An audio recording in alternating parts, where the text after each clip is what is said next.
So why are you here? And what is the Spirit Foundation? Again a two-liner. जिंदगी बेहतर होती है अगर आप खुश होते हैं. Okay, simple to remember. जिंदगी बेहतर होती है अगर आप खुश होते हैं. जिंदगी बेहतरीन होती है अगर आपके वजह से बाकी लोग खुश होते हैं. And this was what Spirit Foundation did. Before I get into the panel discussion, because I'm a very lucky person. How many of you saw DDLJ? You remember Raj and Simran? So they are there. Only thing is, Simran is renamed as Smita after marriage. Okay. And so we are going to have a panel discussion, and I'm going to ask probing questions to Raj and Simran, and sorry, Smita. But the focus of this discussion, and all of you are IT people. How many of you know Control Alt Delete? Now let me redefine what is Control Alt Delete. If you want to remain happy, control yourself. Okay? Alter means look for alternative solutions and delete situations that give you tension and negative energy. And that is new Control Alt Delete for you. Okay? So with this small beginning, we are entering into a discussion mode, and I'm told that a lot of questions will come through WhatsApp or SMS, whatever mode it is going to come there. Okay. But how will we read it? Because it is at our back. Okay. Berkeley's group and leading a team of 5,000 people. Now, whatever you have gone through today, and many of your staff members are here. Now, when I was discussing with Samir, who first introduced me to this concept, I was confused with the dichotomy, because on one side we all know capitalism, multinational companies, key result areas. You have to stick to your job, you have to retain your job, promotions, all on that side, which is driven by one phenomena, profit at any cost, PAAC. And on the other side, suddenly you are told that theories are different. Now you have to be happy, you have to make your boss happy, you have to make your subordinate happy, you have to make your nagging wife happy, everybody happy. So what do you think? This is imbalance, or you can really make it happen in reality? Now see, I have balanced my life very well. I don't have to keep my husband happy at all times. He's based in Mumbai and I'm based in Pune. So that's really the secret of our very successful marriage. You are surviving expressway of happiness. So, despite the carbon footprint that both of us create by trying to be with each other, but otherwise that's the secret of the longevity of our wedding, of our marriage. When you talk about capitalism, and I think Barclays has gone through the highs and lows of that. I mean, if all of you who read newspapers and are aware of what has happened in the banking industry, I think thoughtless capitalism is something that we dealt with about a decade back, and we are still paying fines for that. And we as an organization today are far more conscious of the route taken for wealth creation. Okay, so it's not just about Rashmikant or me sitting here and saying that we want to have alternate paths, but I think as an organization as a whole, we've gone there, done that, paid the price, still paying the price, and therefore we've got a far stronger resolution in terms of not only doing things well, but also doing things the right way. However, now going on to the question of capitalism and happiness, I think wealth creation is not really the enemy of mankind. Wealth creation is one of the ways in which we can answer our needs, okay? And answering that needs does lead to a certain amount of happiness. It is a question of how do we do what we do to earn or gain what we actually want. If all these are in balance with each other, I don't see why it should be at contradiction with each other. Because I do think that if all of us were happy through the year, and if all of us gave our best through the year, at the end of the year, if that capitalist society called Barclays or any other equivalent organization doesn't give the right kind of return at the end of the year to that employee, that happiness is not going to last.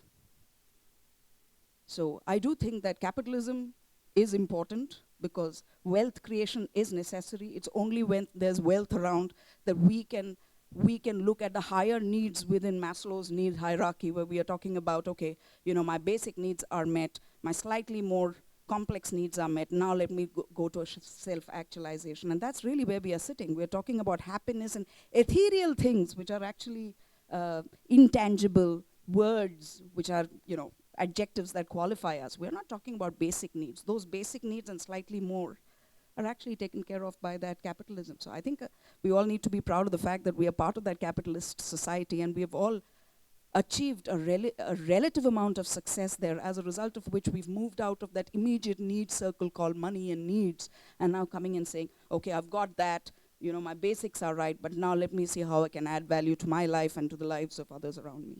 I think that would be my opinion. We look forward to addition of happiness in your key result areas from your subordinates. Actually, we do have KRAs which, at least in a part of the support team that we have, because our delivery teams, have different KRAs, but there are teams in Barclays who have only 3 KRAs, which is happy people, happy customers, and happy stakeholders. That's the way we classify 3 of our key result areas, and then all the other achievables go under one of these 3 main ones. So happy is not, being happy is an objective. Yeah. Great. I am very happy to learn this. At least there is one organization I know which is practicing what we are learning here today. Now let me switch to Raj. There is a lot of talk in India about smart cities. So people who want to create smart cities, they want to create smart citizens.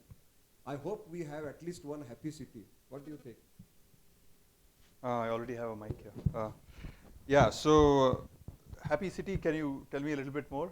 Everybody in the city is happy. Yeah. Happy as in like they're proud, or are they joyful? You define whatever way you want. Okay. But if you can create a blueprint of a happy city, then I will take it, and we will talk to the PMO, Prime Minister's Office, and we will say that you forget about smart cities. We will try to create one happy city in India.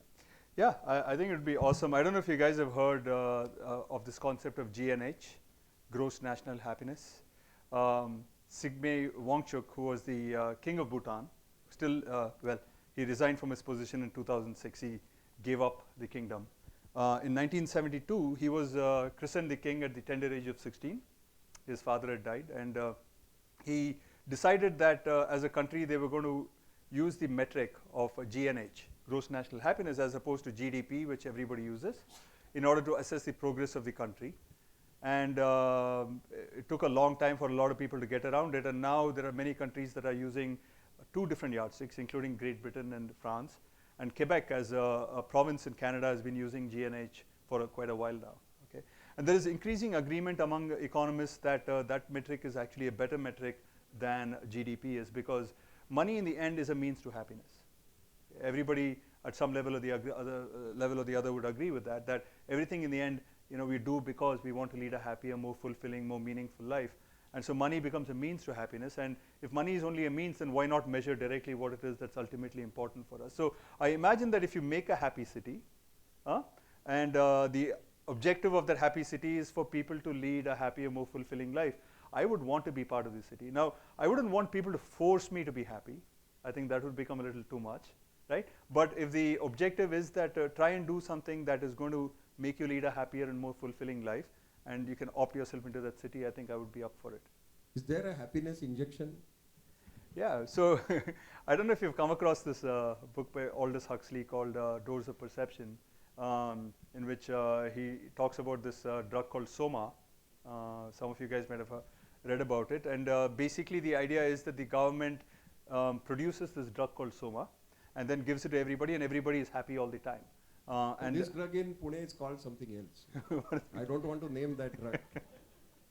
But many people visit that place on Fridays and Saturdays. I see, okay. They call themselves as lawyers. So I will give you one more hint. Where do lawyers go for work? Law offices? Courts? So they go to a bar. They go to, oh, okay. Anyway, jokes apart, but I am very happy to see that some formality and rigor on happiness measurement is taking place, because otherwise it is an abstract feeling. You are happy, I am happy, both are happy, everybody is happy, but there is no measure of happiness. So I hope that even Sensex will also be happy every week, and we will have happier Sensex and very wealthy society amongst us. But I like this concept of happy city, happy nation, and we have a formal work in that direction. Coming back to Smita, you get young interns and young professionals from campuses, right? Many of them. Now, they all come from diverse backgrounds, diverse experiences, diverse academic experiences again. And you try to put them on work. And many times I think that if there is a session of self-hypnosis in that training, you hypnotize yourself and you put your thought process in their mind and condition them quickly, and then they will be able to follow your procedures and processes. So do you have some concept of like that, or you do in your own way? You know, I think that concept existed at the time that I was an intern, okay? Where, you know, you looked out for inspirational leadership, you found someone who had a lot of charm and chutzpah, and then you said that this is the kind of leader I want to become, and then you try to emulate that person. However, my experience in the last, say, 5 to 7 to probably a decade, when I see youngsters coming out of business schools or out of leading technology institutes into the various organizations that I've worked for so far, I do realize that they know their minds completely. And you know, you can train them, you can show them the path that you want them to follow, but I think ultimately they know what it is that they want. They are fiercely ambitious. I've got so many 24-year-olds who come and tell me, I'm 24, I'm only a manager. And I said, where are you going to go when you are 40? You know, you'll be on the board of directors and wanting to be the bosses of the board of directors if you go at this speed, you know. But they say, I'm 24, you know, my batchmate is something else with a fancy designation. They're fiercely ambitious and they know their mind. They're brilliant at what they do. And I think we've also learned from them.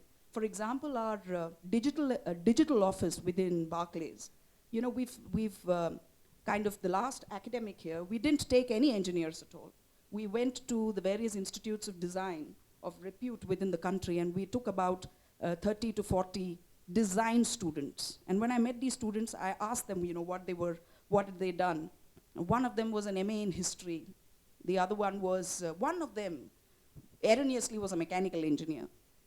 But the others all came from, you know, myriad backgrounds, and they came in, but they were brilliant as far as their design was concerned. I went through some of their resumes. They didn't look like standard resumes at all because they've used their creativity in terms of, you know, creating that. But the point is, even we as a bank realize that if we want to create a portal for our customers, we don't want coders or engineers to design that portal. We actually want design individuals who know what customers want, let them design it, and the coders or our engineers to actually build whatever that particular piece is. So I think we as an organization have also swerved and said, do we necessarily have to take the well-defined, often beaten down path of taking only engineers for a coding job, or should we take others so that they can show us a different path? So I do think that when I see youngsters today, they know their mind. It's very difficult to make them a clone of yourself. You know, for example, if you go to any of the IITs, and I'm very frightened about this development, although I think this was the objective with which IITs were started in India, and that is entrepreneurship. You know, for a long period in time, we didn't see too much of entrepreneurship coming up. Today, I'm frightened that none of these engineers would want to join a place because all they talk about is startups. What is frightening in that is not about the innovation that they want to drive. Of course they want to drive innovation. And you know, coming up with startups, it's an opportunity for wealth creation. It's an opportunity for wealth creation not only for that individual, but for many others as well. But what frightens me is really the desire to create valuations and not necessarily values. Because everybody thinks that, you know, I'm going to create this valuation, I'm going to set up a company in 50 lakhs, and then in 3 years I will sell it for 500 crores, and then I can sit back and relax. You know, it is that commercialization of the youngsters which actually frighten me. But the fact that they're not going to be anybody's clone or anybody's stooge is absolutely apparent. They know their mind, they know exactly where they want to be in some time, and they know how to get there as well. So inspirational leadership today for that brand of youngsters needs to be redefined, really. That's my thought. I have a related question. In fact, you spoke about it a few minutes back. you want a 24-year-old guy to become manager, and at the age of 40 something, what if he is displaced at the age of 32 by a better and smarter person, and suddenly he becomes like a deadwood? And this deadwood phenomena is catching up in IT industry, because everybody wants the best, everybody wants the most skilled person and relevant person. And in the earlier philosophy of HR, there was no concept of sacking.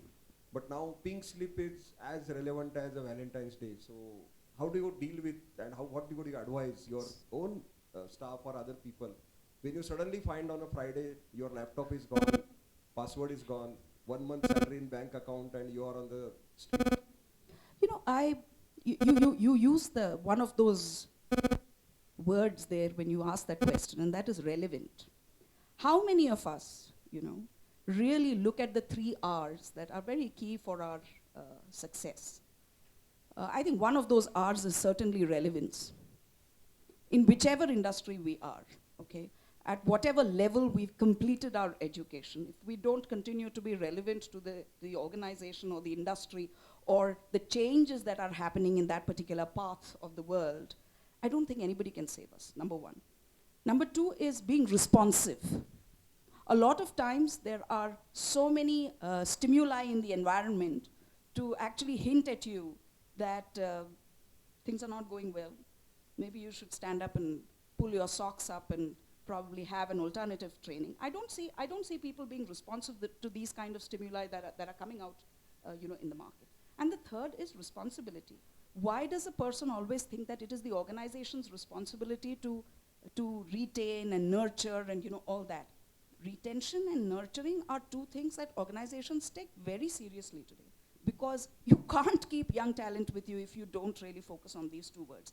But they are not the sole responsibility of the organization. I would encourage even people in their 20s and 30s to first realize that nothing is permanent. And especially in the corporate world, nothing is permanent, because you might grow vertically higher, and then suddenly you will create your own glass ceiling on top. Nobody else creates a glass ceiling for you. It's always you yourself who create a glass ceiling for yourself.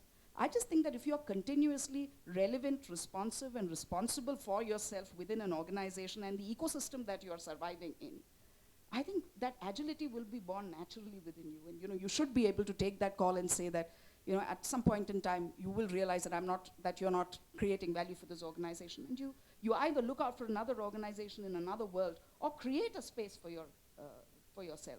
Today in India, for example, starting a startup, provided you have the idea and you have the sustainable confidence in yourselves for that innovation to be led to the point of implementation, it's not such a difficult thing to raise funds, because there are people with money waiting there to invest in a good idea, okay? But which 40-year-old is ready to take that plunge because he or she is already got that security of, that SMS which comes on the 30th of the month from the bank? It gives everybody so much of security that your salary has got credited in whichever is your salary account bank. And that's a phenomenally motivating SMS.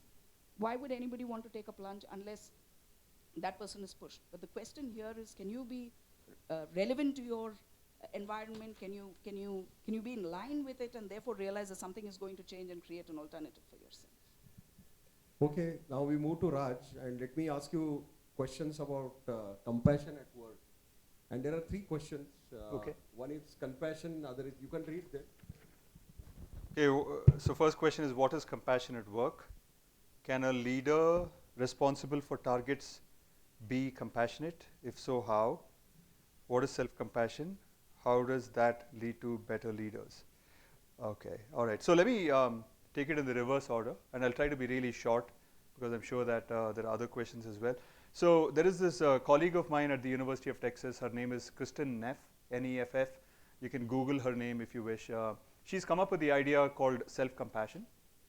And she proposes that as an alternative to self-esteem, which most of us seek all the time, that we want to be high in self-esteem, and self-esteem means basically that we hold ourselves in very high regard, right? And when you want to respect yourself, hold yourself in high regard, one of the ways in which we go about trying to achieve that self-esteem is by comparing ourselves to other people. So I know that I have self-esteem if I'm better than let's say Hardik in running, right? Or if you're competing in terms of publishing research papers, I'm better than that person if I'm publishing more. What she proposes is that when you run after self-esteem, it eventually makes you miserable and depressed, because when you are comparing yourself to other people, then there will be a time when you can't be better than them, right?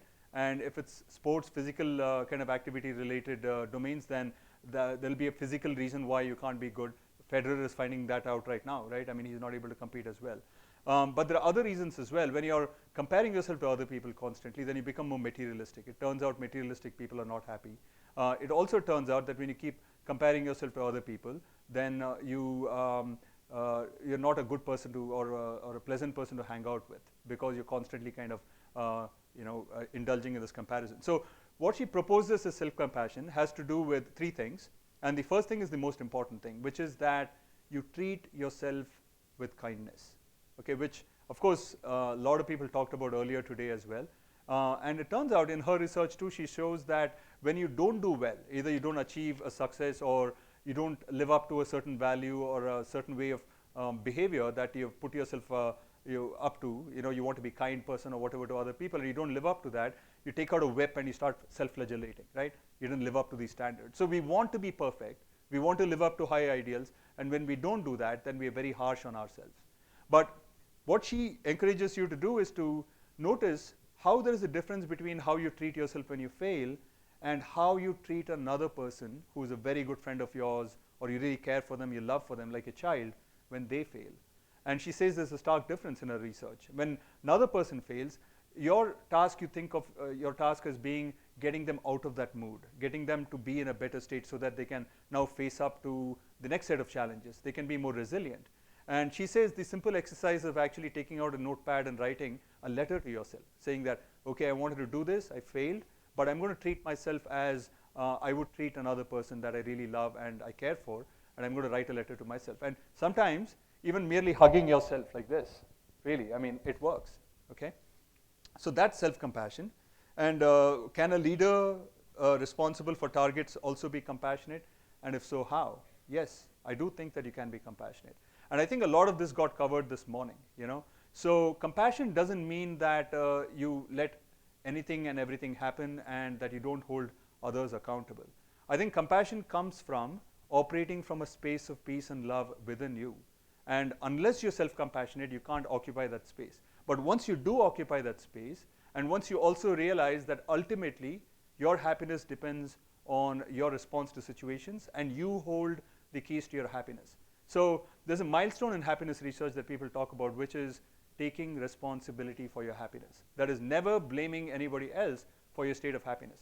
Now, there's a very subtle difference between never blaming others for your happiness and never holding others accountable for the outcomes that you have to experience.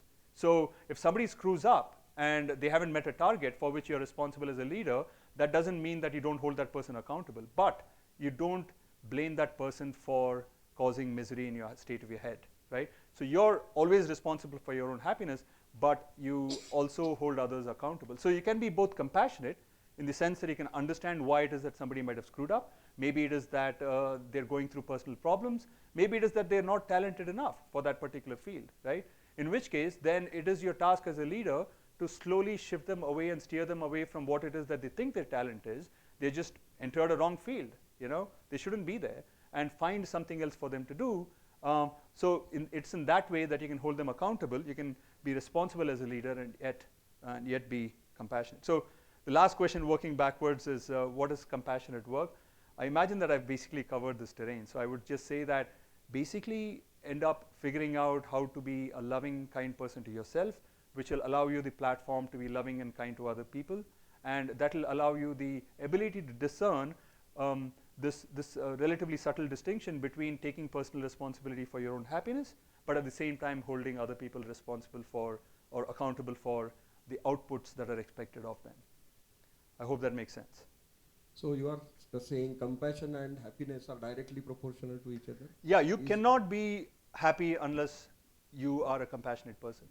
This is what I talked about some time back too, that there is a very strong correlation between being a loving, kind person and being compassionate. It's one of the best kept secrets. Actually, the Dalai Lama said this, right? If you want others to be happy, be compassionate. If you want to be happy, be compassionate.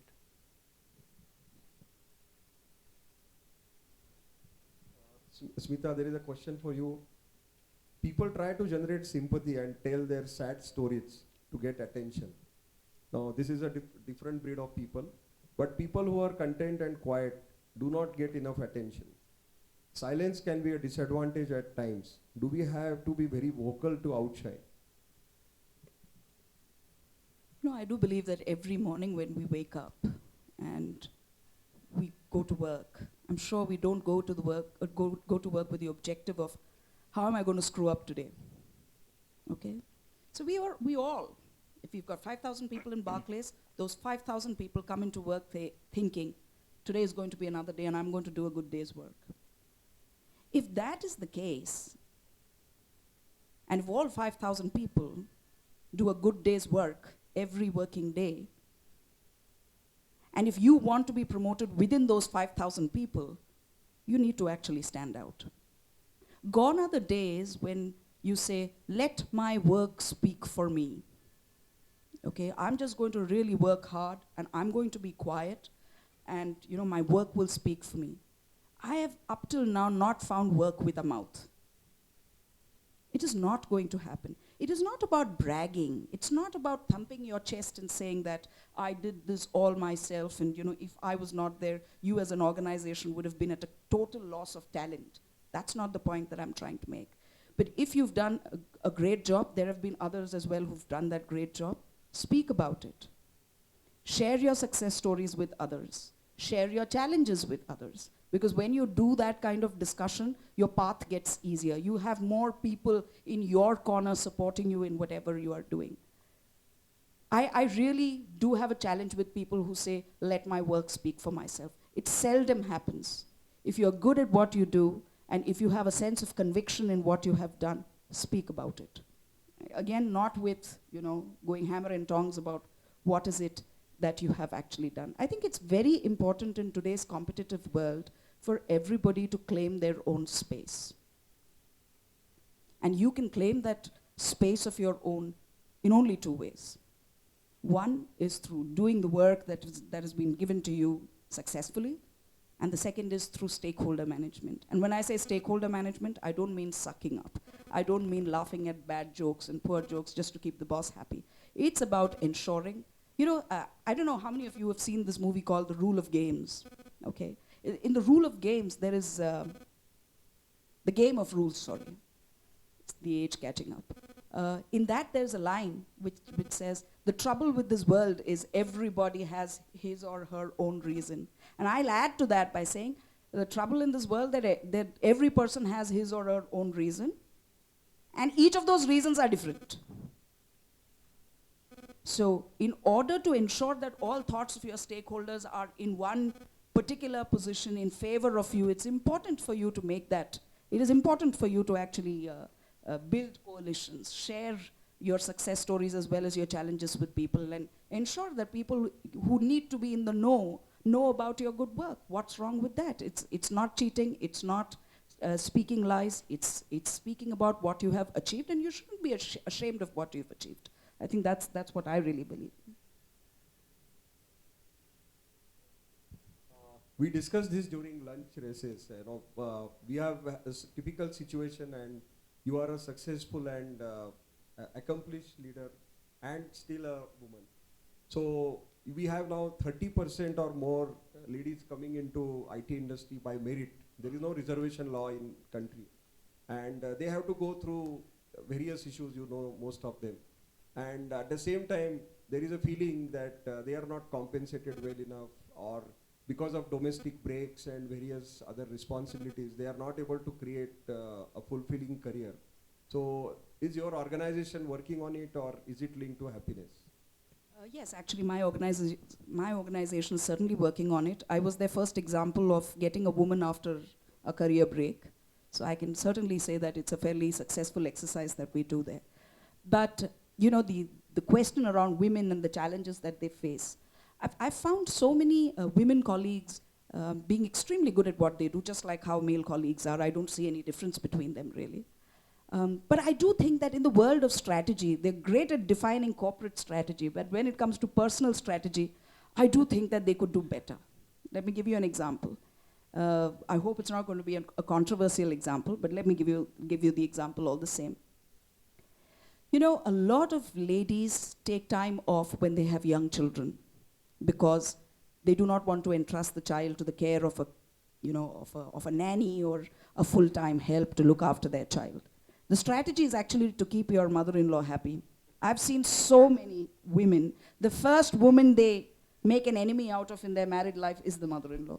And as a result of which you really don't have any support to fall back on, and you have to take time off. So that's just one silly example that I actually shared, but like that, there are so many others. I do not think that, I heard the comments that even Raj made on this, but I do not think at least that in the corporate world that we are in, there is any difference between the compensation meted out to a woman colleague and the compensation meted out to a male colleague. I don't think that happens. Does it happen elsewhere? Of course it happens elsewhere. My husband is from the entertainment industry, and that place is rampant for these kind of, I think even leading ladies sometimes get only as much as 40% of what leading men of movies actually get in. So there are industries, but I think in the corporate world, there is a serious effort going on in terms of attracting and retaining women talent. I do know that, for example, in Barclays, if there is a woman executive or a woman, employee of ours, if she plans to leave, there are at least 3 or 4 interviews that she goes through within the organization to actually find out why she's leaving and is there any way that we can actually retain her within the organization. And this is not the story of only Barclays. Barclays, we are not even known for our diversity principles. But if you look at the TCSs and the Infosys and the Wipros of the world, I think they have some very, very robust practices that they've put in place, which are really working very, very well. Women themselves need to know how to project themselves in organizations. I have had cases where, this was when I was working with another firm, and I used to have this gentleman who was a vice president who used to work for me, and below him there were a group of people who used to work for him. And it so happened that I kept noticing that there was this one lady who was not around. Whenever I asked for her, she was not around. And after a few weeks, and this happened in Bangalore. Those days I used to be based in Mumbai, so I used to only travel down to Bangalore. After a few weeks, I realized that, so this vice president who used to report into me, he very sheepishly told me that, oh no, she's again ill today, so she told me that she had to leave. So I asked him what the problem was, and he was very coy about it, and he said, oh, I think it is some gynecological issue, And so I was very interested in pursuing this topic. So I told him that the next time she came to him and told him what her issue was, to tell her to call me up because I'm genuinely concerned about her absenteeism. The next time she went to him and she repeated the same unpronounceable name of the disease. He said, why don't you just talk to Smita? She's just next door, why don't you just talk to her? She never came to me, and the practice stopped, okay? I'm not generalizing this case. All that I'm saying is there are women also who do disservice to themselves and womankind, okay? And there are a lot of gentlemen colleagues that I've seen who are extremely courteous, who are extremely understanding, and who are extremely empathetic about the challenges that women colleagues actually have. Is there a lot to be done? Of course there's a lot to be done. Considering where we are in that entire journey, there is a lot to be done. But I still think that we are at that right level where sensitivity and sensibilities are in check today. Whenever people crack body jokes or whatever, there is this inbuilt restraint for them to pull back and say, oh, I think that there is a lady in the midst, so let me just not crack this joke, okay? So I think it's a journey, we will get there, but it's a good start that we've made. I will add something to it. One reason, we never spoke about stress here, but typically in Pune city, traffic is a big problem. And because of traffic, when you land up in office, you are stressed out. Then you have to take extra efforts to become happy, forget about being effective. So what do you think about working from home? Will it make sense, at least 2 days in a month, if employees are allowed to work from home, this traffic problem may get eased out. You know, I think who creates these traffic problems? It's us. When we are driving on the road, I always see this. When I'm driving, at a signal, suddenly all these two-wheelers come and form a peacock feather around me. Okay? They all come and stand like that. Okay? And it's the same guys or girls that I see at every signal. Despite becoming peacocks, they will still go only at the pace that I or somebody else is going, because we all determine each other's speeds, right, on the road. I think that's where compassion needs to start first, in our personal lives, you know. Compassion at work as well, you know, all that, but, you know, today it's required for leaders to be compassionate. So I think that will be taken care of. But what about this, you know, the self-built compassion, not compassion for the self, okay, self-built compassion for other human beings on the road, okay? So I think it's all self-inflicted pain, and we need to actually get rid of that. But I just think that if each of us were to follow our own traffic rules on the road, I don't think that we would be half as stressed if we actually reached the office. This is my genuine thought and request to everybody: stop becoming peacocks on the road. Okay, I think we are running out of time. 1 minute. So 30 seconds to each one of you. What do you think audience should do from tomorrow? Please reply in 30 seconds, because Okay. she has also 30. My reply is to ask Smita to reply first. To me, I think I don't aspire to become happy. I just aspire to make each moment happy, okay? And that I do by spinning anything that may be having where I faced a negative outcome, to actually talk about it to 20 people and saying, this is what happened to what I did. And I'm talking about work, actually, not really in my personal life. But in my work life, if something goes wrong, I love to share it with people and say, look, this is how I screwed up. You think I could have done it better? You know, I talk about it to 20 people, and out of them, 18 of them say, maybe if I was in your place, I would have done the same thing. Maybe they're lying, but I really feel nice at the end of it.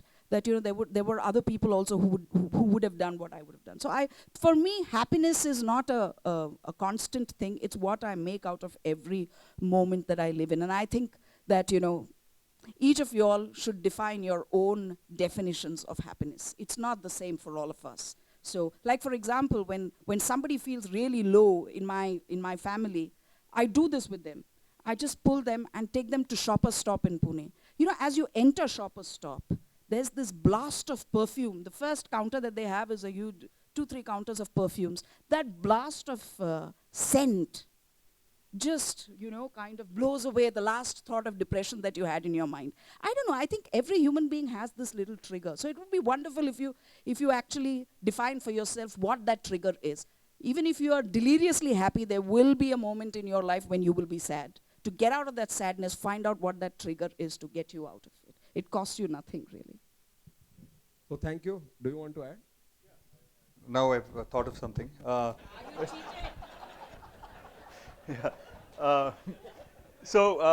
Yeah, very good insight there, Smita. Actually, this person that I was referring to, who wrote this book called Positivity, she calls it your happiness portfolio. And basically, you define happiness as one of 10 different emotions, according to her. There's no magic number like 10. But it turns out if you ask people to think about last time they were feeling positive and write about it, and you look at what they came up with, most popular emotion is love, positive emotion. Mine? Mine?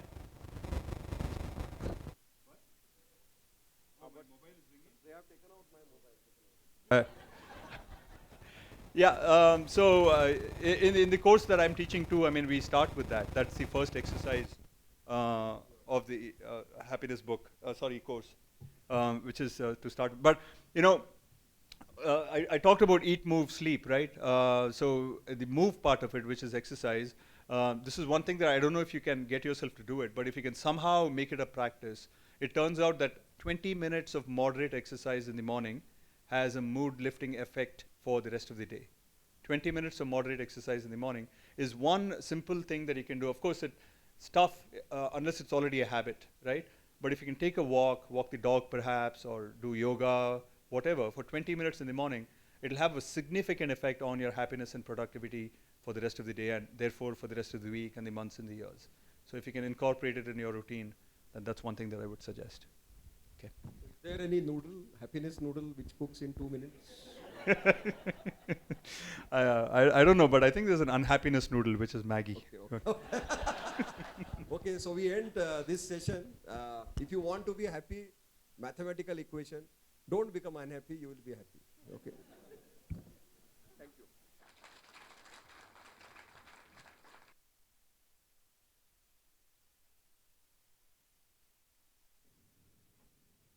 So as you can see, the two gentlemen are still hanging around because they need their phones back.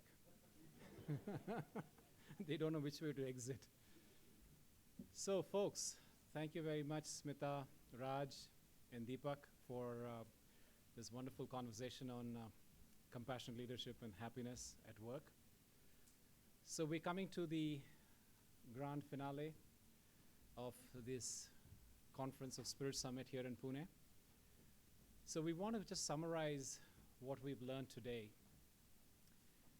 What I'd ask is that a quick sharing in 1 or 2 words of what was the high point of today's conversation. Can somebody just popcorn style, just get up randomly, there's no particular thing, there's no particular order to this. What do you think was the highlight of what you heard today? Heard or sometimes some of you experienced in this breakout sessions? Yes?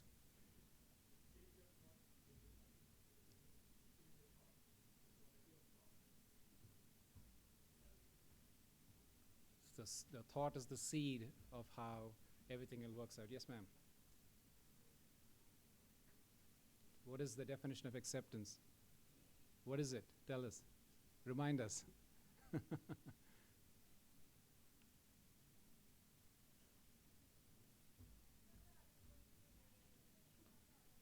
Okay, so accept them as they are, and your opinion is right for you. Okay, good. Yes, ma'am.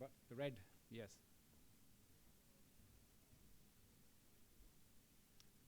Okay, so excitement is not equal to happiness. It's a state of calm. Yes, sir.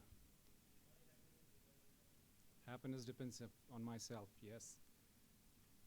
Yes. You cannot change others. The only person you can change is oneself. Yes. About the same thing. Okay.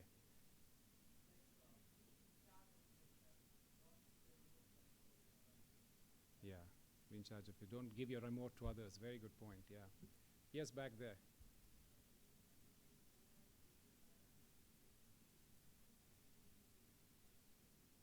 Yes. Give. Very good. Yes. Be kind to yourself. Self-compassion. When you compassion, then you can give compassion to others. Okay, so I'd like to show the summary slide. Is that ready? So all of you did a brilliant job at the Conversation Cafe, and so we've summarized, Arun and team have summarized the outcomes of that, which we're going to display here in a moment. It's up? Okay, great.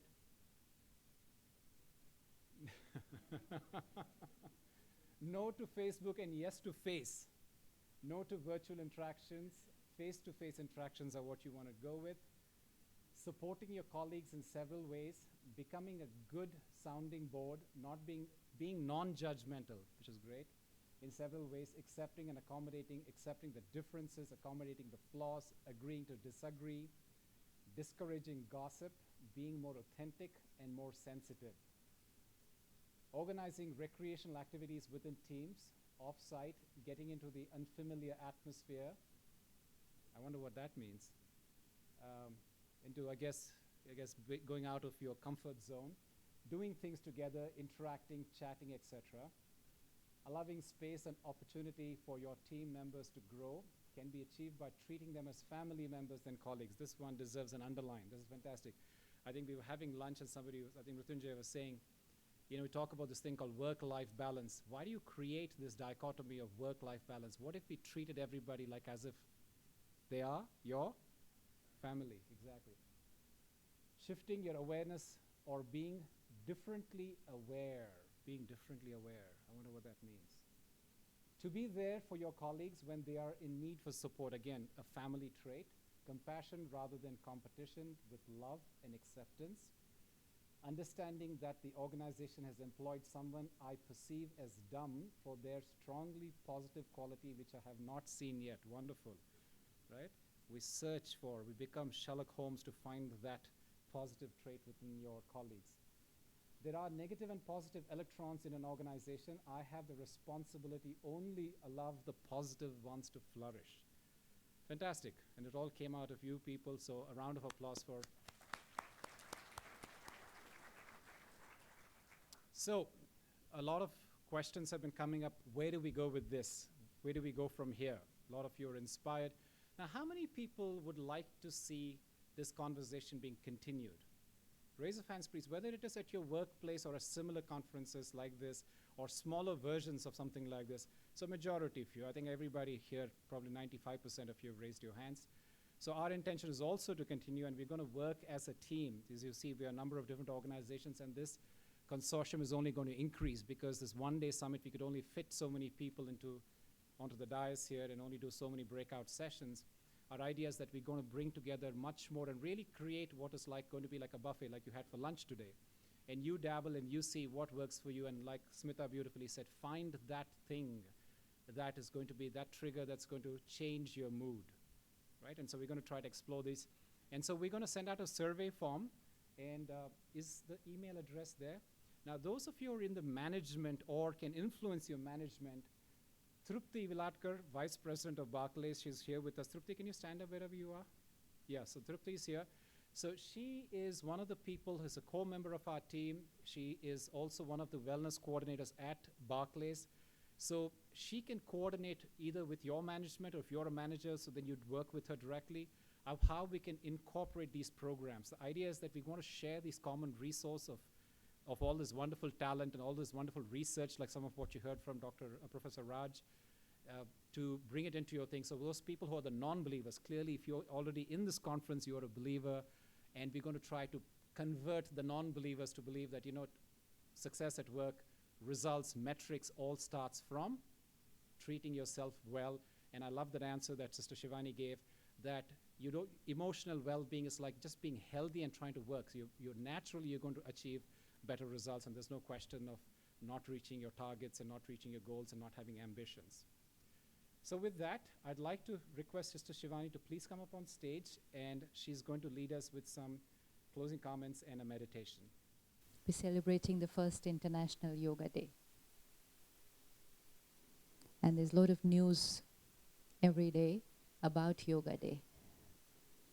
And I'm sure all of us together can be a part of it, not just on 21st June, but every day. Yog. It's actually not yoga. Yog, Hindi words when said in English have an A attached. It's Sri Ram, but when you say it in English, you said Rama. It's Sri Krishna, and you say it in English, it becomes Krishna.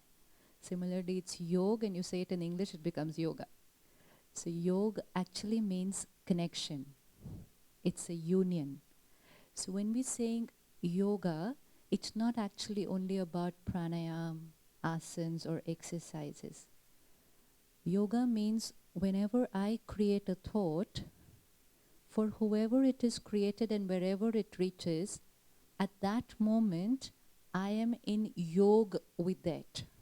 Suppose you're sitting here and you create a thought for someone at home, then this instant you're in yoga with that person. So what all are we in yoga with the whole day? We're already doing yoga, all of us. What all gets influenced by our thoughts? Today whole day we've been talking about our thoughts. What all gets influenced by our thoughts? Yes? First, our own state of mind. One beautiful thought and we'll be like this. A little unpleasant thought and we'll be like this. So my thought first influences my state of mind. So first yoga is with my state of mind. Each thought affects every cell of the body. So that means my second yoga is with my body, that every thought that I create influences my physical health. Every thought I create for any other soul, my thought reaches to them, and now I'm in yoga with them. So that's the third yoga that we do. The fourth, every thought we create vibrates into the universe. And so our nature, our prakriti, our universe is because of our collective thoughts. So this is 4 yoga we're doing constantly. With our own state of mind, with our body, with other people, souls, and with the universe.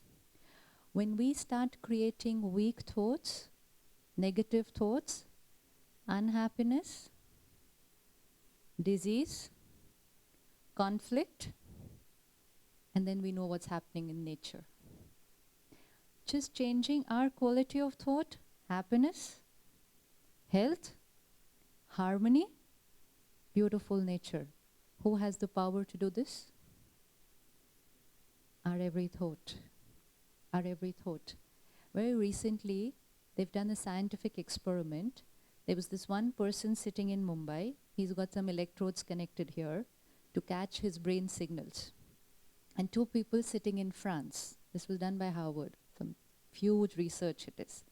This person sitting in Mumbai had to create a thought for those 2 men sitting in France. Not say it, not write it. Just think it. And whatever he thought was displayed on the computer screen before him. After a few minutes, the same lines were displayed on the computer screen of the people sitting in France.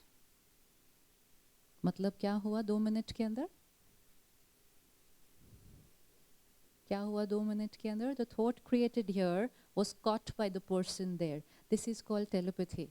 How many of us have experienced telepathy? And which means we create a thought, the other person catches, the other person creates a thought, we catch it. And that article very beautifully said in the newspaper, it's all in the mind. And it says telepathy is not just an experience, it's a scientific truth. And the article said, every thought we create will reach to the person for whom it has been created. So be careful. Telepathy happens once in a while, which means once in a while I'm able to catch it. But it doesn't mean it's happening once in a while. It's just that I'm able to catch it once in a while. And I'll be able to catch it only when my mind is silent. When my mind is noisy, I can't catch what you're saying. If I'm talking, I can't hear you. Similarly, when my mind is talking, I can't hear you. Every thought we create, please take this seriously. It's true. It reaches to the person for whom it was created. You think whatever for your wife, it's reaching her. Now you can write the most beautiful WhatsApp messages. You can buy the most beautiful gifts. You can be on the best behavior, but it's the thought which creates the yoga. And you must have experienced sometimes, you just go and say a word to someone and they'll react. And you're going to say like, इतनी सी बात पर इतना reaction. वो जो reaction था वो इतनी सी बात पर नहीं था. That reaction was in return to the 1,000 thoughts which had already reached them before that one word. So if we understand the power of this yoga in our work culture, we would be very careful what we think about each other. We take a lot of care about how we speak to each other, how we behave with each other, but we don't take care of what we're thinking about each other. We had a small group who came to the retreat center, and we told them, we have gadgets by which we can see your thoughts. It was an ice-breaking session. So we thought we'll give you each one the gadget and very soon your thoughts will be displayed. Being in a spiritual place, they thought it's true. They really have this gadget. So they just looked at us, looked at each other, and they said, can we go and sit individually in separate rooms, not do it together where we are all sitting? I said, why? I said, I don't think I want my partner to see what I'm thinking. So my thought creates my happiness, my health, my relationships, my destiny. My bhagya is based on my thought.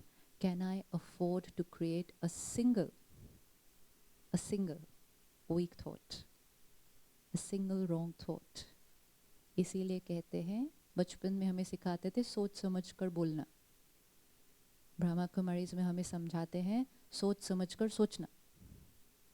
सोचो क्या सोचना है, गलती से भी कुछ गलत सोच लिया, एक बार सोच लिया, तीर निकल गया. And that's where spirituality and daily meditation helps us to gradually change our quality of thoughts. Today, since morning, we've changed some of our thoughts. Have we changed some of our thoughts? That's all. And one change of thought, we shifted from stress to happiness, we shifted from disease to health, we shifted from shifted from conflict to harmony. One thought creates this universe. Meditation means sitting for some time, 5 minutes, 10 minutes in the morning, or a minute or two during the day, consciously creating the right thought. Like most of us would say, anger is natural, stress is natural. And then when we sit in meditation, we consciously create a thought, I am a peaceful being. Just creating that one thought will send a different vibration altogether here. To the mind, to the body, to people around. Can we create this thought? I am a peaceful being. I am a happy being, rather than saying, I will be happy when. See the difference, what message goes to the mind and the body. I will be happy when. So which means right now? Right now, I'm not happy. And most important, I will not be happy till I get that person, or I get that object, or I get that position. And once I get it, then I will fear, what if I don't get it now, if I lose it? So once I get it also, it's a life of fear. So every thought, I am a peaceful being, I am a happy being, I am a powerful being, rather than I can't do this. The thoughts that we create here, they affect the 7 chakras of the body.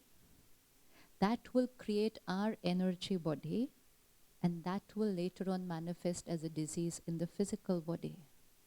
So very careful. Is stress natural?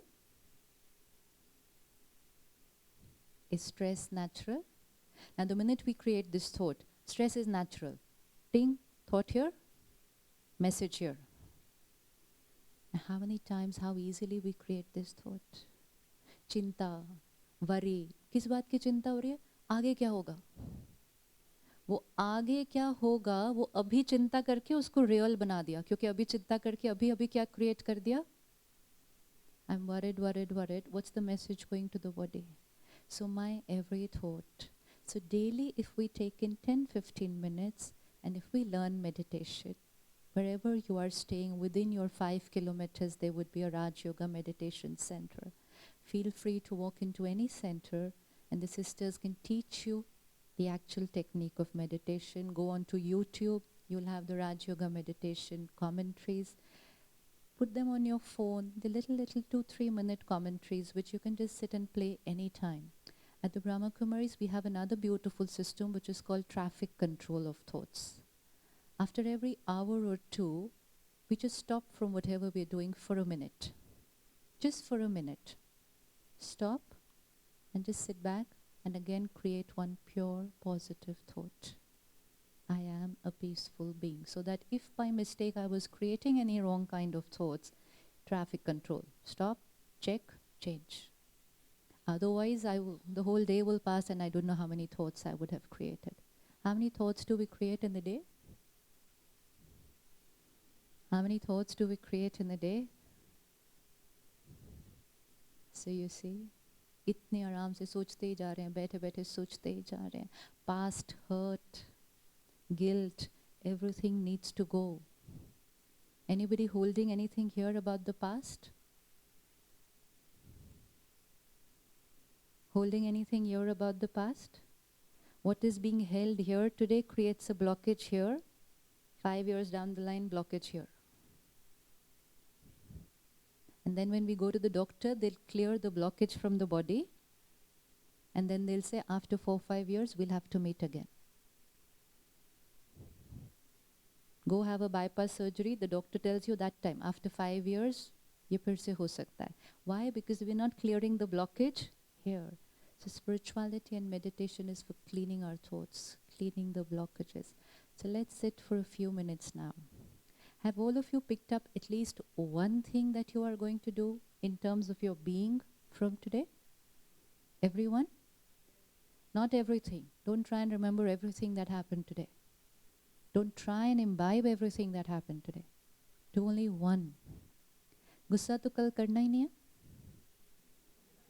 ऐसे तो नहीं, you've already forgotten the homework. 24 hours and you will realize how easy it is.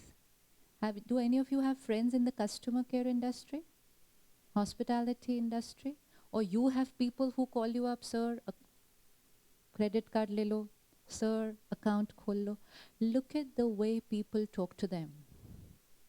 Look at the way people treat them. And yet they will just smile back and say, okay sir, शाम को phone करता हूँ. क्या वो गुस्सा करते हैं? क्यों नहीं करते? क्यों नहीं करते? People can abuse them, people can slam the door, people can hang up. क्यों नहीं गुस्सा करते वो ऊपर से? क्यों नहीं करते गुस्सा वो ऊपर से? क्यों नहीं करते? Why don't they react back? Because of their, which means it's so simple. Priority is very clear. If I get angry, I will lose my job. Simple. Similarly, we set our priorities. If I get angry, I lose my happiness, health, relationships, destiny. उसके सामने job क्या चीज़ है? So if they can do it, we can do it. We can do it. Yes? Everybody, 24 hours without anger? Yes? And 24 hours is only for you to see your power and potential. And then tomorrow evening you decide how you want Tuesday to be. Okay? Let's sit back now for a few minutes. And we'll do a little experiment today. A few minutes of silence and introspection, consciously creating very, very beautiful thoughts for ourselves. And when we finish this meditation in the next few minutes, we will walk out of this room in absolute silence. Try a little experiment today. Go home in silence, which would be a journey of about 15 to 20 minutes maximum. The next 15-20 minutes, if we spend in silence, which means we spend with ourselves, so everything that we've taken in goes into the subconscious, becomes our property. If we start talking, moving and chatting, it will all just fly off.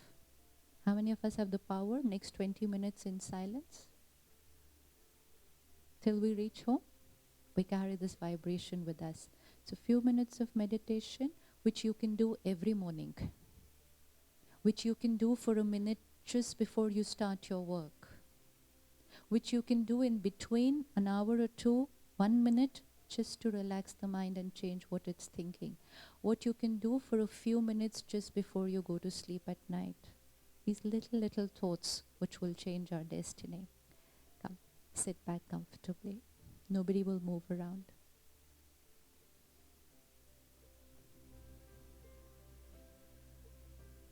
Let me look at myself.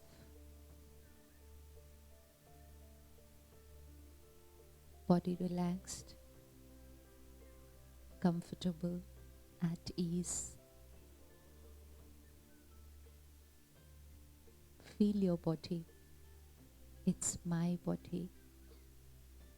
I am the master of this costume.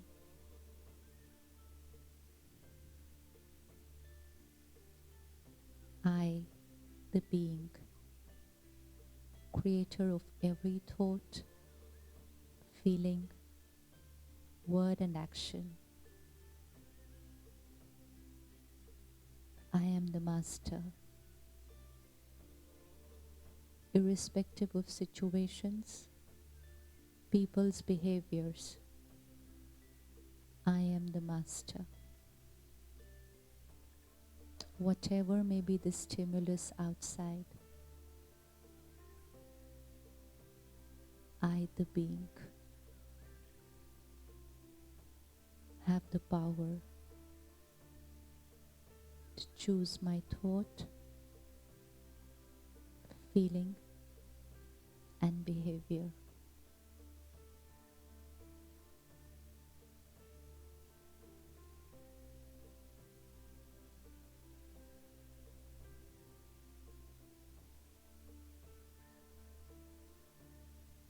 Look at the situations going on in your life, whether at work, at home, with people, with health, and just check your own thoughts.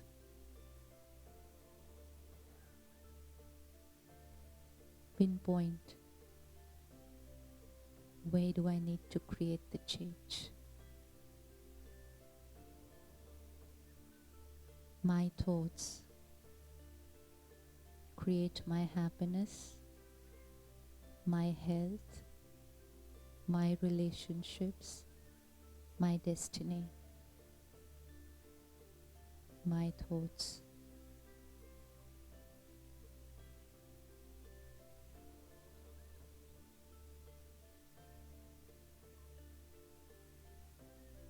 I, the being, am pure, beautiful, and divine.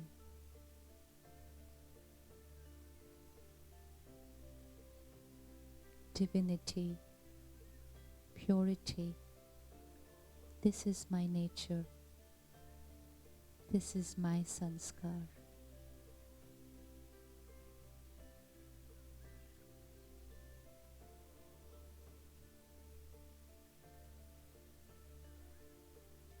My every pure thought heals my body.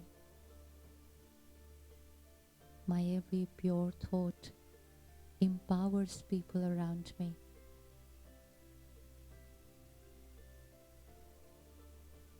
My every pure thought energizes the 5 elements of nature.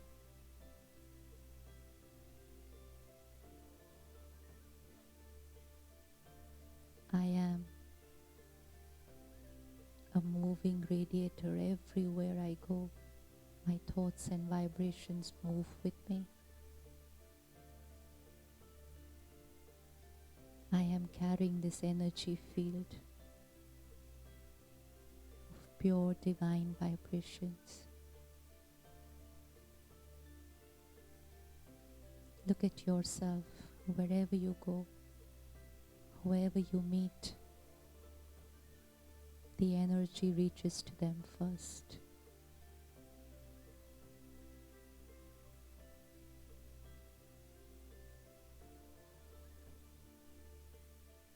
I, the divine being, Monday morning at work.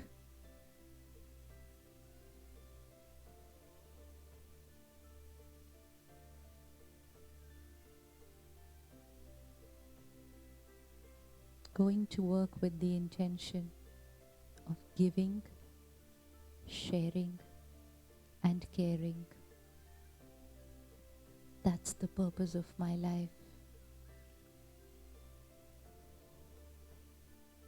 Taking, earning, and achieving will automatically happen.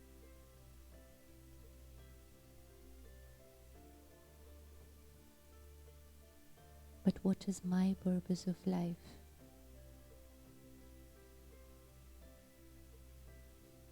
Tomorrow, the whole day. As I meet each one, I heal them with my vibrations of love and care. This is purpose of my life.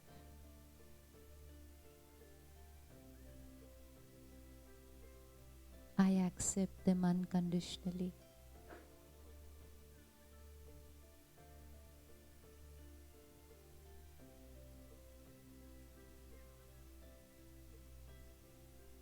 My thoughts create the environment where I'm going to stay the entire day.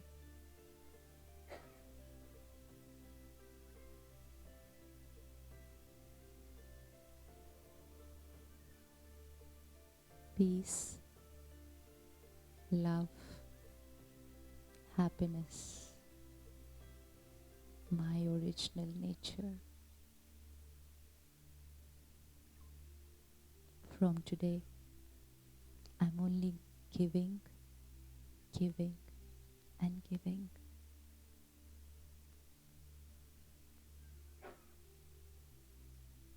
The next 15 minutes is an appointment with myself.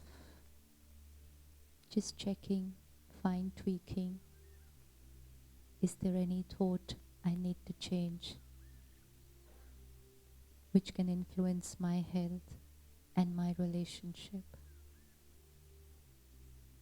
Is there any thought that I'm creating for my friends, my team, or my spouse which is not right for my relationship? Irrespective of whatever they are doing, my thoughts are the foundation of the relationship. Spend the next 15 minutes with yourself, empathizing with the other person, and gradually, gently changing your thought about them. These 15 minutes can change our destiny. In silence, we get up like angels. Angels will walk out of this room, starting with the brothers and sisters sitting near the door. Absolute silence.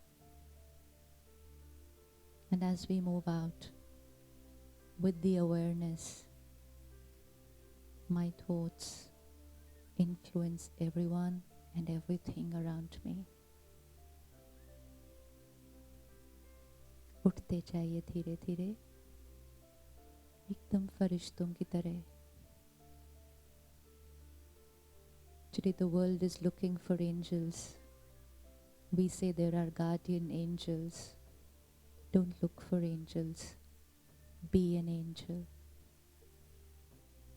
We are angels. Our divinity will heal everyone around us.